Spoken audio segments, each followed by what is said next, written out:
जी ने कहा कि आपके प्रश्नों का मैं उत्तर दूं उससे पूर्व मैं श्री सुखदेव मुनि को सर्वप्रथम प्रणाम करता हूं। अब हे शौनक जी, कलयुग में तड़प रहे जीवों के लिए आपने अति उत्तम प्रश्न किया है। यह श्रीमद् भागवत अत्यंत गोपनीय पुराण है। यह भगवत स्वरूप का अनुभव कराने वाला और समस्त वेदों का सार है। संसार में फंसे हुए जो भी जीव घोर अज्ञान अंधकार से पार जाना चाहते हैं, उनके लिए आध्यात्मिक तत्वों को प्रकाशित करने वाला यह पुराण एक अद्वितीय दीपक के समान है। हे ऋषियों, आपका प्रश्न कृष्ण से संबंधित है, जिससे आत्मशुद्धि भली भांति हो जाती है। मनुष्यों के लिए सर्वश्रेष्ठ धर्म वही है जिससे भगवान श्री कृष्ण में भक्ति हो, और भक्ति भी ऐसी जिसमें किसी प्रकार की भी कोई कामना न हो, और भक्ति भी ऐसी जो निरंतर चलती रहे।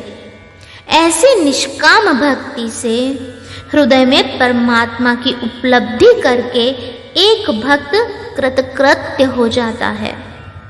अनन्य प्रेम से श्री कृष्ण में अपने चित्त को जोड़ते ही निष्काम ज्ञान और वैराग्य का आविर्भाव हो जाता है। हे ऋषियों, ध्यान देकर ये सुनना कि मनुष्य जीवन में 4 साधन हैं: धर्म, अर्थ, काम और मोक्ष। धर्म का फल मोक्ष प्राप्ति है, अर्थ प्राप्ति नहीं। अर्थ केवल धर्म के लिए है, भोग विलास के लिए नहीं। काम का फल जीवन निर्वाह है, इंद्रियों को तृप्त करना नहीं। और ठीक उसी प्रकार जीवन का फल भी तत्व जिज्ञासा है, स्वर्ग आदि की प्राप्ति करना नहीं।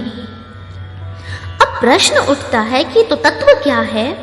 तो उत्तर है कि अद्वितीय सच्चिदानंद स्वरूप ज्ञान को ही तत्व कहते हैं, जिसे कोई ब्रह्म के नाम से, कोई परमात्मा के नाम से और कोई भगवान के नाम से पुकारते हैं।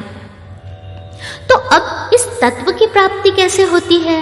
तो उत्तर है कि भागवत श्रवण से प्राप्त ज्ञान वैराग्य युक्त भक्ति से अपने हृदय में उस परम तत्व को अनुभव किया जा सकता है। हे शौनकादिक ऋषियों, यही कारण है कि मनुष्य अपने अपने वर्ण के अनुसार, अपने अपने आश्रम के अनुसार जिस भी धर्म का पालन करता है, उसकी पूर्ण सिद्धि उसी में है कि भगवान प्रसन्न हो।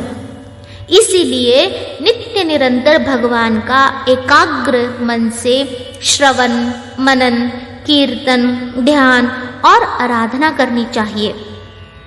कर्मों की गांठ बहुत कड़ी है और चिंतन से ही उन गांठों को काटा जा सकता है। हे ऋषियों, भगवान श्री कृष्ण के यश का श्रवण और कीर्तन दोनों पवित्र करने वाले हैं। वे अपनी कथा सुनने वालों के हृदय में स्थित हो जाते हैं और स्थित होकर उनके भक्तों की जितनी भी अशुभ वासनाएं हैं उनको नष्ट कर देते हैं, क्योंकि जहां भगवान है वहां अशुभ वासनाएं रह ही नहीं सकती। और अशुभ वासनाओं के नष्ट होते ही श्री कृष्ण के प्रति स्थायी प्रेम की प्राप्ति होती है। फलस्वरूप चित्त तमोगुण और रजोगुण भावों से रहित हो सत्वगुण में स्थित हो जाता है। इस प्रकार भगवान की भक्ति से जब संसार की समस्त आसक्तियां मिट जाती हैं, तब भगवान के तत्व का अनुभव स्वयं हो जाता है।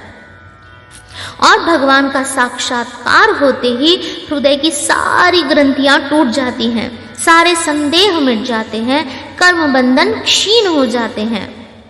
और यही कारण है कि वेदों के तात्पर्य हैं श्री कृष्ण, यज्ञों के उद्देश्य हैं श्री कृष्ण, योग श्री कृष्ण के लिए किए जाते हैं, ज्ञान से श्री कृष्ण की प्राप्ति होती है, तपस्या भी श्री कृष्ण की प्रसन्नता हेतु ही की जाती है।